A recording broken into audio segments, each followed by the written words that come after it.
G'day, ladies and gentlemen.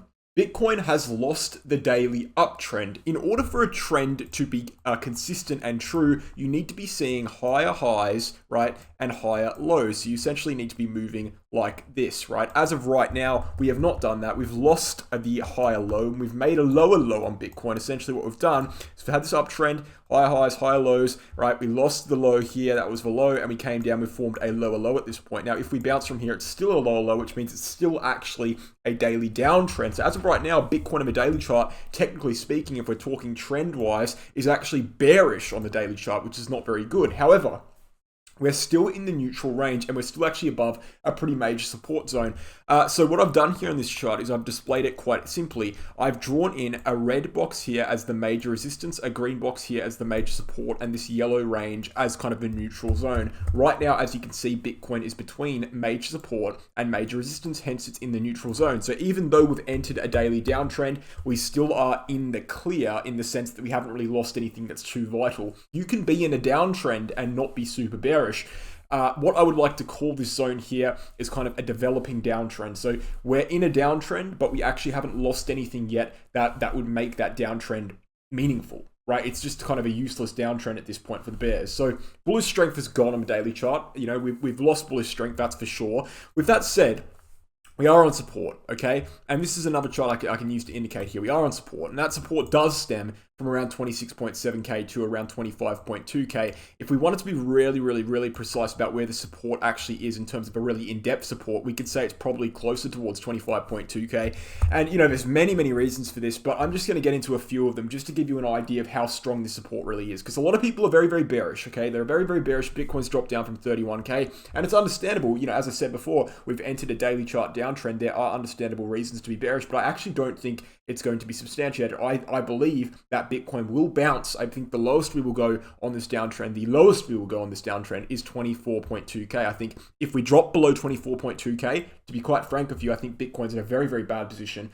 But until then, I don't think it's in a bad position at all on a macro scale. Yes, the daily chart is not looking good, but every other chart doesn't look bad, and certainly the macro doesn't look bad. So look, here's what I'll explain to you now. Yeah, Bitcoin is in technically a descending triangle formation, okay? That's for descending triangle. However, it's not that simple, okay? Because you could actually say that it's a descending wedge formation. And this is what I mean. It's about the bearishness. I don't think it's clearly bearish because we don't actually know what this formation is. You could say it's a descending triangle because we've had these candle closes forming on a straight line, but you also could say that these candle wicks over here have formed this into a descending wedge. So based on whatever it may be, which is unconfirmed at this point in my point of view, you know, and it very well could be a wedge given as the RSI is actually forming a descending wedge as well, as you can see there, which reflects the potential wedge.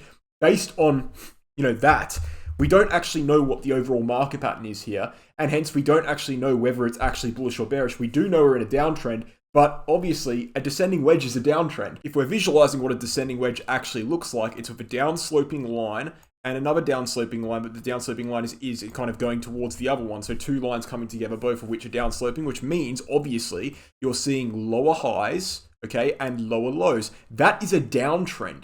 And that downtrend, as per descending wedges, usually break to the upside, is bullish. So this is what I mean about the daily chart. I think people are looking at it too simplistically. I think people are seeing the price going down. They're establishing that it's a downtrend, but they're not fully understanding that downtrends can also be bullish, especially when downtrends go into support, and especially when they're in format of descending wedges, which this very well could be. So yes, we're in a downtrend, but it's not as simple as that. And that's kind of the overarching point I'm making here.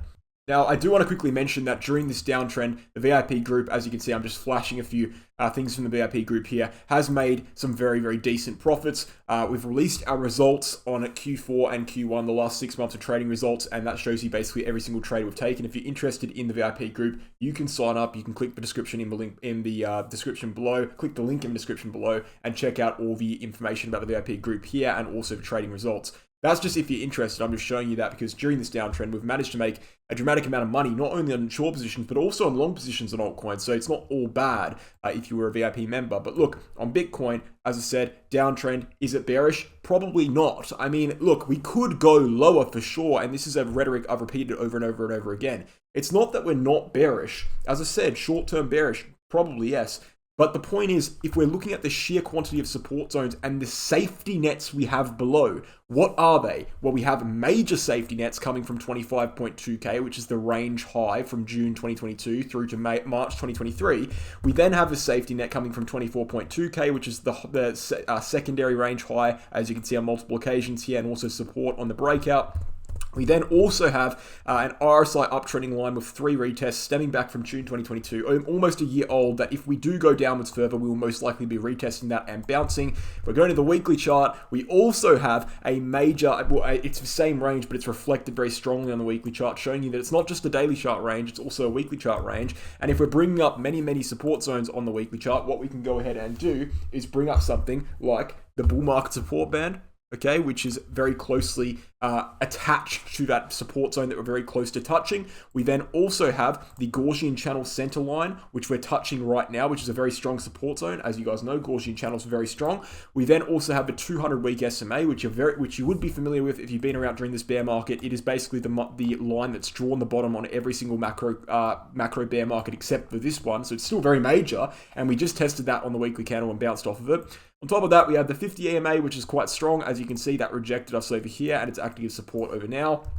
And on top of that, we have, what else? That's about it, I think. I think that's about it. But, you know, if we're looking at, we can bring up one more thing, actually. We can bring up Bollinger Bands here and see that, well, as of right now, the Bollinger Band center line is lining up with that support zone as well. And also, by the way, guys, the Bollinger Bands are starting to compress here. As you can see, they're rounding together, and this generally means that a move is quite close. Now, given the fact that compression is happening on the weekly chart, it could still be a couple weeks away, but it still does indicate that on a larger time frame. I mean, look, we've been in this range since March, so we've been in this range for 2 months, which is 8-9 weeks. So the compression now means the move will be happening for the next few weeks, which is still pretty close on a macro scale. So, this is what I mean, guys. It's like, well, yeah, we're in a bearish downwards trend of a daily chart, but like if you're going to simplify it down to that, you're just removing so much other analysis that needs to be done.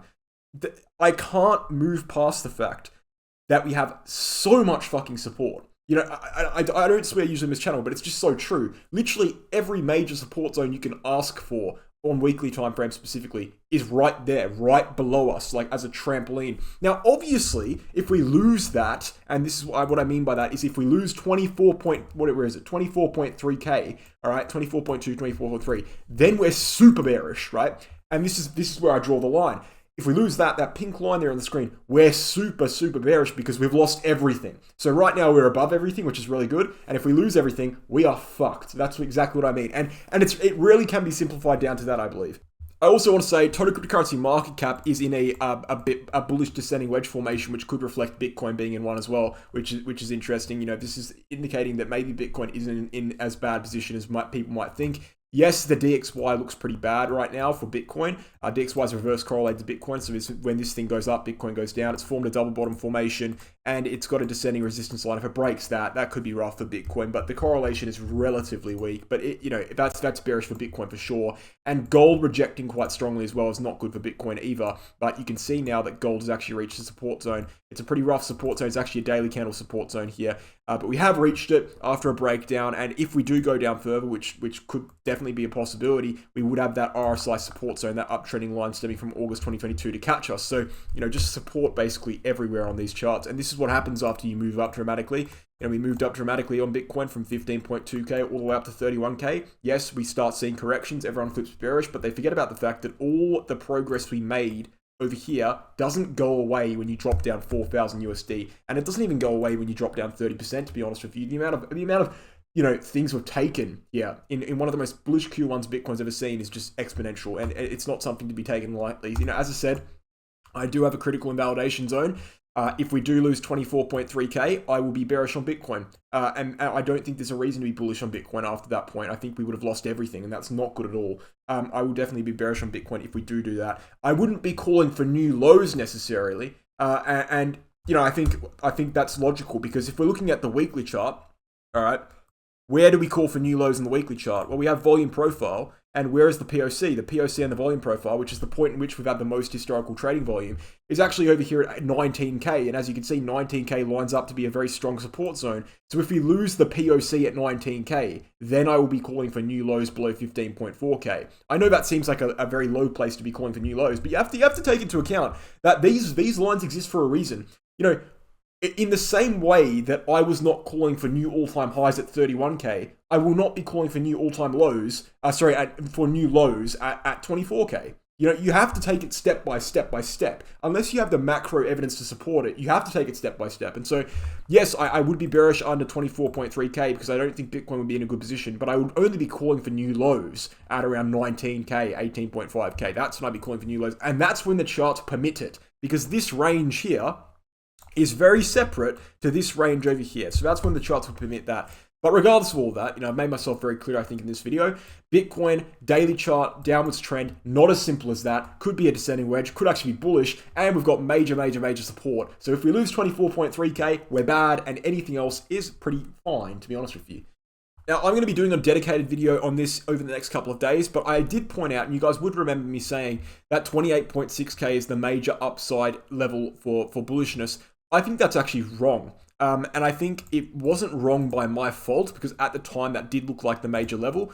But at this point in time, I think that major level has shifted slightly upwards to 30K. As you can see, the red line on the screen here from 2021 is 30K. It's the bull market horizontal support zone on the monthly chart rather than the weekly chart. And that has been maintained over previous cycles. And I think that 30K level is actually what we're looking at. And we rejected from that quite strongly with a wick to the upside.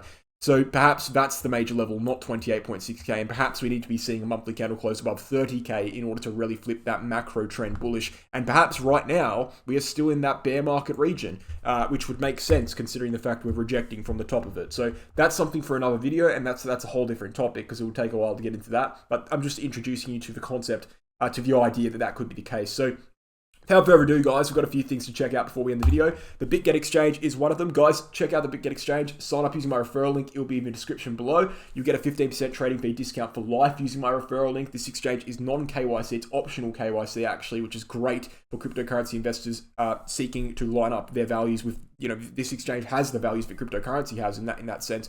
It's also got very low fees. In fact, one of the lowest fees in the game. So go ahead and sign up, use my referral link, get an exclusive reward, exclusive discount, and help out the channel, help out yourself as a trader as well, get access to a beautiful exchange. Then we've got the Crypto Academy, guys. You want to learn how to trade? This is the place you can do it. All the information about this course, the Become a Trader course, is on the website. You can read the blurb here. You can check out the unit topics, see if it's right for you. And ultimately, if you want to see if it's right for you fully, you can throw us an email here at cryptoacademycourses@gmail.com and request a payment information, a payment sheet, and also a tutorial of what the course is. We'll send you a full video breakdown showing you exactly what you will receive, giving you a rundown of what the course is and actual images of what it is. So you know exactly what you're paying for before you pay for it. Thank you guys for watching. Hope you enjoyed, and I'll catch you in the next one. Cheers.